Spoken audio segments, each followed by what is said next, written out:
നമ്മുടെ പുതിയ ഫാമിൻ്റെ ആവശ്യാർത്ഥം നമ്മൾ മുട്ട വിരിയിക്കുകയാണ്. ഇത് താറാവിൻ്റെ മുട്ടയാണ്. നമ്മുടെ ഇന്ന് ഏകദേശം 12 ഡേയ്സ് ആയിട്ടുണ്ട് ഇൻക്യുബേറ്ററിൽ വെച്ചിട്ട്. ഈ ഇൻക്യുബേറ്റർ പഴയതൊന്ന് മോഡിഫൈ ചെയ്തതാണ്. അപ്പോൾ അടുത്ത വീഡിയോ. ഇത് രണ്ടാമത്തെ ഇൻക്യുബേറ്ററാണ്. ഇത് നമ്മൾ തന്നെ ഈ ഒരു ഇൻക്യുബേറ്റർ ഉണ്ടാക്കിയതാണ്. ഇത് നമ്മുടെ നാടൻ മുട്ടയുണ്ട്, അതുപോലെ തന്നെ താറാവിൻ്റെ മുട്ടയുണ്ട്. ഇതും വെച്ചിട്ട് ഏകദേശം 12 ദിവസമായിട്ടുണ്ട്. 7-ാം തീയതിയാണ് വെച്ചത്. 12 ദിവസമായിട്ടുണ്ട്. ഇതും വിരിഞ്ഞ് ബാക്കിയുള്ള അപ്ഡേറ്റുകളൊക്കെ ഈ യൂട്യൂബ് ചാനലിൽ തന്നെ അപ്ലോഡ് ചെയ്യുന്നതായിരിക്കും.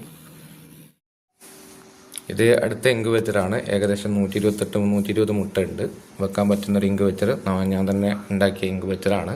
നമ്മൾ ആദ്യം 3 ഹോൾഡറാണ് കൊടുത്തിരുന്നത്. പക്ഷേ 3 ഹോൾഡർ കൊടുത്തപ്പോൾ ഒരു ബൾബും കൂടി ഇട്ടപ്പോൾ ചൂട് കൂടുതലാണ്. അപ്പോൾ ഒരു ബൾബ് അയച്ചു മാറ്റിയതാണ്. ഇപ്പം നിലവിൽ ടെമ്പറേച്ചർ ഹ്യൂമിഡിറ്റിയൊക്കെ കറക്റ്റാണ്. ഈ മുടിക്ക് ഏകദേശം 60 വരുന്നുണ്ട്. എല്ലാ സൈഡിലും കാലിബ്രേഷനൊക്കെ ഓക്കെ ആയിട്ടാണ്. ഇനി ഇത് വിരിയുമെന്ന് നോക്കണം. കാരണം നമ്മൾ തന്നെ ഉണ്ടാക്കിയ ഒരു ഇൻക്യുബേറ്ററാണ്. ഒരു വലിയ ഇൻക്യുബേറ്റർ തന്നെയാണ് ഉണ്ടാക്കിയത്. തെർമോക്കോൾ വെച്ചിട്ട് തന്നെയാണ് ചെയ്തത്. ഈ ഇതിൽ ഫയോമി ഉണ്ട്, സൊണാലി ഉണ്ട്, അതുപോലെ തന്നെ പലതരത്തിലുള്ള നാടൻ കോഴിയുണ്ട്, പിന്നെ പലതരത്തിലുള്ളതുണ്ട്. എത്രത്തോളം വിരിയെന്നറിയില്ല. പല സ്ഥലങ്ങളിൽ നിന്ന് നമ്മൾ മുട്ട കളക്ട് ചെയ്തതാണ്. അപ്പോൾ ഇപ്പം വിരിയാൻ വെച്ചിട്ട് ഏകദേശം 10 ദിവസമായിട്ടുണ്ട്. ഇത് ബാക്കിയുള്ള അപ്ഡേറ്റുകളൊക്കെ വരും. അതുപോലെ തന്നെ ഇൻക്യുബേറ്റർ എങ്ങനെയാണ് ഉണ്ടാക്കിയെന്നുള്ള വീഡിയോസൊക്കെ വരും. നമ്മുടെ ഒരു പുതിയ ഫാമാണ്. അപ്പോൾ എല്ലാവരും ഒന്ന് സപ്പോർട്ട് ചെയ്യുക. ഈ യൂട്യൂബ് ചാനൽ സബ്സ്ക്രൈബ് ചെയ്യുക.